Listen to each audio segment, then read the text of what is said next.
Da quando oltre 2 mesi fa è stata formalizzata la candidatura a presidente di Giovanni Manildo, il centrosinistra veneto marcia compatto verso le prossime elezioni regionali.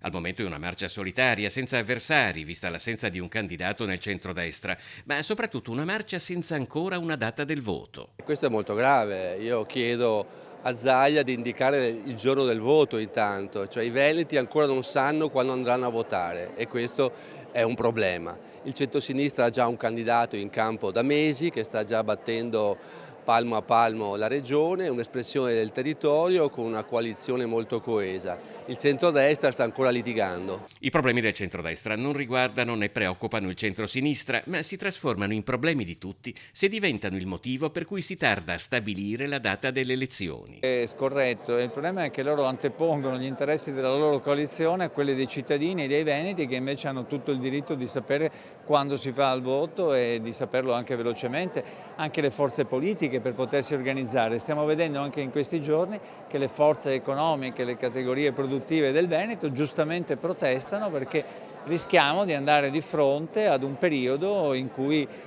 oltre al bilancio provvisorio si accompagna un'assenza di politiche che invece è necessaria per la nostra regione. A Venezia intanto il sindaco uscente Luigi Brugnaro ha attaccato la gestione del Festival della Politica di Mestre. Io non mi ricordo di essere stato mai invitato, adesso ormai è tardi, non posso neanche più farlo, invitato a fare un dibattito serio, politico, al Festival della Politica.